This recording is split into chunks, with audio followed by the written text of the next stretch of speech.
Bonjour. Aujourd'hui, on va parler des conseils pour la rédaction pour vous aider à rédiger votre rapport de stage.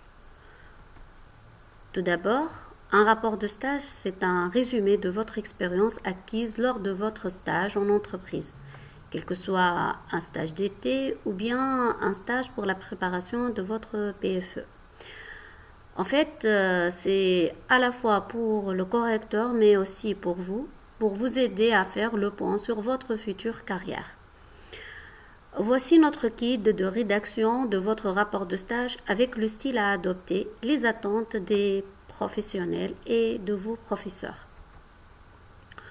Le contenu d'un rapport de stage. Tout d'abord, il permet d'analyser et de comprendre l'utilité de votre stage et l'apport que ce stage a eu sur votre futur cursus, formation ou bien carrière.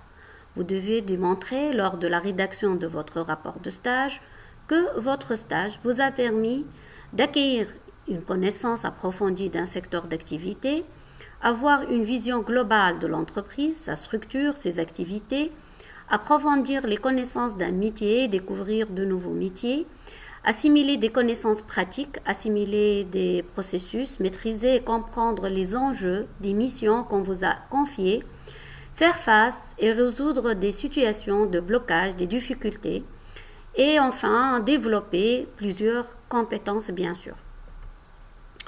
Aussi, vous devez faire un point sur votre projet de carrière. Le rapport de stage doit répondre aux questions suivantes. Pourquoi avez-vous choisi ce stage? Détaillez qu'est-ce qui, dans l'intitulé du stage et sa mission ou dans l'entreprise, vous a attiré. Donc, pourquoi vous avez choisi de faire un stage dans tel secteur d'activité ou vous avez choisi tel métier ou cette entreprise-là?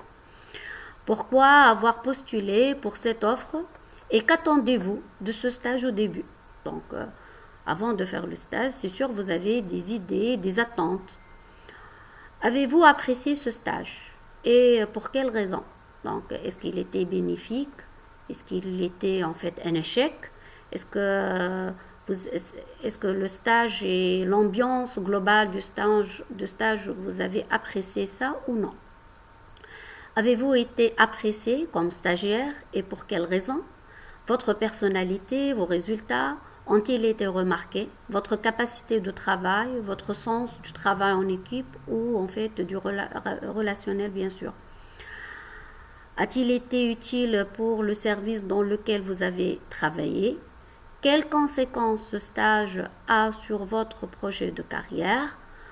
Est-ce que à la fin du stage, vous pensez que vous allez travailler dans le même secteur d'activité, ou bien vous estimez que vous voulez travailler dans cette entreprise-là, ou bien tout à fait le contraire, vous allez changer d'idée, vous allez voir ailleurs. Pour approfondir votre rapport de stage, essayez aussi de montrer en quoi des théories, résultats théoriques et empiriques publiés ou étudiés lors de votre formation ont pu vous aider dans votre stage. Faites apparaître dans votre rapport une illustration pertinente d'un schéma théorique étudié en cours. En fait, cela ne fait que plaisir à vos professeurs qui se sentent en fait valorisés. Ainsi, votre formation aura été utile en entreprise. C'est incroyable, tout arrive. Le style de votre rapport de stage. Soyez critique. Ne faites pas un document en fait léger sur une entreprise, mais une analyse poussée de l'entreprise de vous et de vos missions. Critiquez en fait avec intelligence le processus de travail imposé par votre chef comme l'organigramme de l'entreprise, les postes présents ou non présents, manquants dans l'entreprise. Remettez en question si vous proposez de nouvelles solutions, donc des recommandations. Mettez-vous en valeur et mettez en valeur les missions que vous avez remplies. Vous ne devez pas faire un cours sur, bien sûr, l'informatique, le marketing, la comptabilité ou bien la finance, mais vous devez analyser une entreprise, ses forces et ses faiblesses sur le marché, analyser l'étendue de vos missions, vos compétences en cette entreprise. La forme de votre rapport de stage. Vos phrases doivent être bien sûr courtes, précises, riches en informations.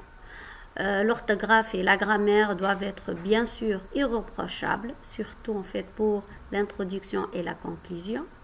Les parties de votre rapport de stage doivent être équilibrées, donc on ne peut pas trouver des parties, par exemple chapitre 1, 10 pages, chapitre 2, 5 pages, chapitre 3, 30 pages. Donc, d'une façon générale, les trois parties doivent être équilibrées. C'est pas en fait des parts égales, en fait 10, 10, 10, mais disons 8, 10, 12, voilà. Sans indication contraire de votre établissement de formation, le rapport de stage doit comporter de 20 à 50 pages maximum au format A4. Le nombre de pages variant selon la durée et l'importance de votre stage. Bien sûr, lorsqu'on parle d'un stage d'été, un stage d'été, en fait, le rapport de stage, il va être aux environs de 15 pages, alors que le PFE, il peut être aux environs de 25 et 30 pages. Pour, par exemple, le rapport de stage du master professionnel, peut être aux environs de 50 ou bien 60 pages. Utilisez des illustrations, des graphiques pour faciliter la lecture du document, mais n'alourdissez pas le rapport de stage, pas trop de chiffres ou de documents non pertinents. Donc, il faut dire l'essentiel. Les tâches effectuées avec des critiques, bien sûr, peut-être un cas pratique pour le PFE, mais d'une façon en fait précise. Un dernier conseil avant d'avoir fini votre stage, prenez des notes durant votre, bien sûr, stage. Vous pouvez avoir en fait un cahier ou bien un petit livret où vous notez en fait toutes les tâches que vous avez effectuées pour ne pas les oublier. Donc, commencez à rédiger votre rapport de stage pendant le stage. Donc, vous n'attendez pas que le stage soit fini pour ne pas oublier en fait les tâches et les idées ou bien les choses que vous remarquez. Une fois que vous avez en fait quitté les murs de l'entreprise, il vous sera peut-être difficile d'accéder à des informations ou bien des documents. Vous aurez sans doute en fait des moments ou des missions importantes à réaliser pendant votre rapport de stage, votre stage, durée en fait du stage. On passe maintenant au plan. Le plan d'un rapport de stage doit contenir une page de garde, bien sûr, où vous allez mentionner votre nom, votre prénom, l'intitulé en fait, le type de stage, les dates, les périodes, le nom et le logo en fait de l'université et de l'entreprise, le nom de votre maître du stage, l'intitulé de poste et bien sûr le sujet. Ensuite, en fait, c'est une page qui n'est pas paginée. Ensuite, on va trouver les dédicaces qui sont destinées à votre famille. Et en fait, il faut citer les noms. Ensuite, une page pour les remerciements. Ici, c'est dédié à votre maître de stage, à votre encadreur universitaire. Une page. Ensuite, le sommaire. Le sommaire, en fait, c'est un plan qui n'est pas détaillé. Il faut faire très attention au sommaire, l'introduction et la conclusion, parce qu'en fait, les lecteurs les plus pressés, ils vont surtout se focaliser sur le sommaire, l'introduction et la conclusion. Donc, il faut choisir avec précision les termes de vos titres et la structure de votre rapport de stage. Ensuite, la page 1 va être l'introduction. L'introduction, elle ne doit pas dépasser 1 à 2 pages selon en fait votre rapport de stage. Par exemple, un stage d'été, on ne va pas dépasser une page pour l'introduction.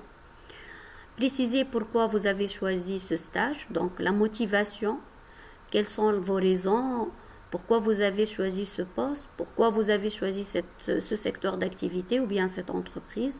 Présentez aussi d'une manière très globale l'entreprise et les missions de votre stage. L'introduction, c'est la première partie stratégique de votre rapport de stage. Peut-être que certains lecteurs trop pressés, comme je l'ai dit, ne liront que cette partie, le sommaire et la conclusion. Alors, voici quelques conseils, des astuces pour réussir en fait votre introduction. Comme toute introduction de n'importe quel document, il faut en fait introduire le lecteur dans le contexte de votre stage en lui donnant des informations clés, mais aussi être bref, en titillant la curiosité du lecteur pour le pousser à vouloir lire la suite et la conclusion, bien sûr. L'introduction d'un rapport de stage, en ce qui concerne le contenu. Donc, il faut motiver votre choix de stage dans l'introduction. Quelles sont vos attentes vous aviez avant de démarrer le stage?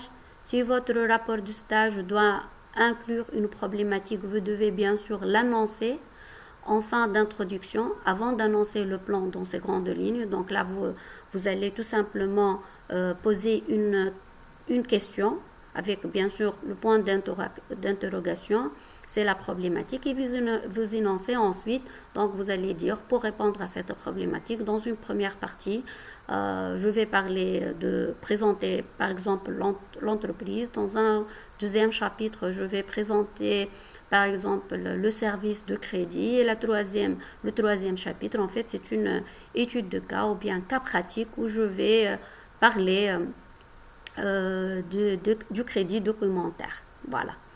Sur la forme, une introduction se place toujours juste après le remerciement et le sommaire.